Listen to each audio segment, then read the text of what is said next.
Texas Comptroller Glenn Hegar. We're in Eagle Pass, Texas, talking about what's going on here in Texas, dealing with the crisis on the border, the number of people that have been flowing into this country for the last 3 years. And anybody knows here in Maverick County, everybody understands where Eagle Pass, Texas is from what we've seen in the last several years.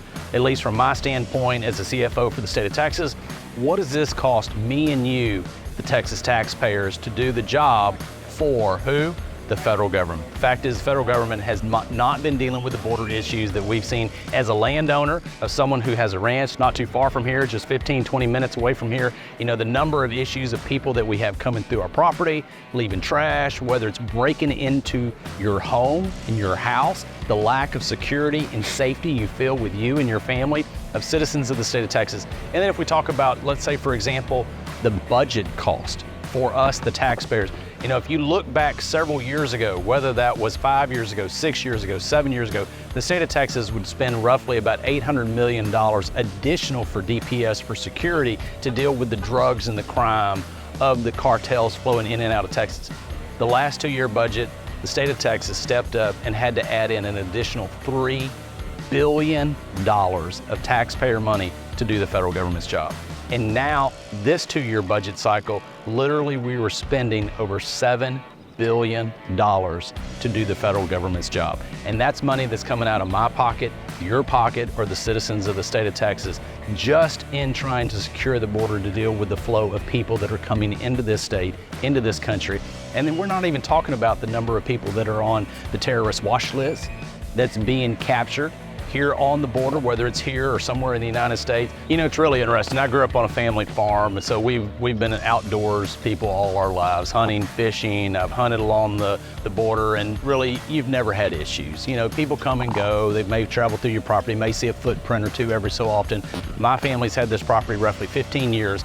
Up until 3 years ago, we had never witnessed a person through our property, never witnessed a footprint across our property, and 3 years ago, the gates opened up. And literally, we've had people breaking into our house. I started carrying a sidearm everywhere I went from a safety perspective. My son and I used to night hunt. We haven't night hunted in 3 years. Why? Because it's a security issue. It's a safety issue. You know, there's many years like the hunting season before last, it was so bad with people coming through. Literally every 2 to 3 times you're out hunting somewhere, morning or evening, you would have people coming through your ranch. The number of water bottles, backpacks, shoes, trash laying around, literally ride around and pick up bags of trash every time we're here.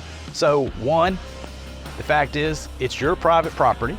You wouldn't expect people to come through your backyard, to come into your personal house, much less to have safety issues there. Now let's be serious. There are people that want to come to this country to better themselves from an economic perspective.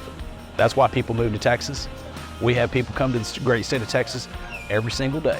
You know why? They want an economic opportunity for them and future generations. And we want that. However, there has to be a process where you just can't have droves of people coming in with lawlessness, litter, and there is a humanitarian crisis going on down here. And that's what in part disturbs me more than anything else, is the federal government has turned their back on that humanitarian crisis. You have to deal with the human nature of it, but you also have to deal with the security aspect of people in their own private property that is endangered. The fact is, our law enforcement people in the state of Texas, whether it's local law enforcement, whether it's our Border Patrol, whether it's our National Guard, they signed up to do a specific job. They're having to expand the job of what they thought they were going to do to deal with this issue. And you know what? I've not had one of them complain to me. They may be tired. They're exhausted, but they continue to get up and do their job every single day. I'll give you an example. Here earlier this year, we're driving through the ranch. We see 2 people. My son said, "Who are those 2 people?" I back up. It's 2 Border Patrol agents. I stop, tell them thank you. They're chasing a few people through our property, give them direction where I expect they're going. I ask them, "How many years have you been in service with Border Patrol?" One 13 years, one almost 13 years. Where are you from? And then I tell them, I want to say thank you on my behalf of my family. We appreciate the service that you're doing. And I was literally shocked because one of them said, "Well, I appreciate you saying that. I haven't heard that in a while." And I really can't imagine, think about doing your job day in and day out, where there's a huge number of people somewhere in this country don't appreciate the job that you're doing. You and I, no matter where we live at, what is one of the basic things that we expect in our community? Public safety. We expect our communities to be safe, where we can live and raise our kids and have our families. And the fact is, when you don't have that, that's pretty bad for all communities. And so, you know, our men and women, they're doing their job every single day. They're getting up early, they're staying up late, and they're working really hard and really tired. But unfortunately, the federal government needs to step in and do their part. But it's not the men and women, it's the leadership issue. My role, essentially I'm the CFO for the state of Texas. So what that really boils down to is my agency, we're expected 3 constitutional responsibilities.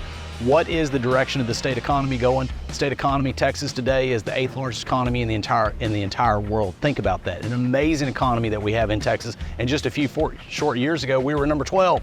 So we've grown to be from number 12 to number 8 in the last decade, in other words. So the Texas economy is remarkable. My job is to give legislature direction on where we think that economy is going, what are the revenue standpoint, to pay the bills of the state of Treasury.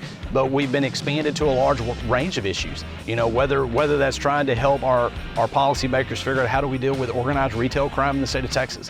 How do we deal with the opioid abuses, the crisis that's dealing with in our own community? So our duties have expanded, but the bottom line is trying to make sure the state of Texas continues to move in the right direction economically so people can do their job and wake up and want to be in this state. But you know, the fact is, as we continue to move forward, Texas is a great place to call home. It's a great place to do home. We just have to continue to have the policies where it's safe for our communities, our citizens to live, and people have that economic opportunity. What's going on in Texas along the border should not be happening.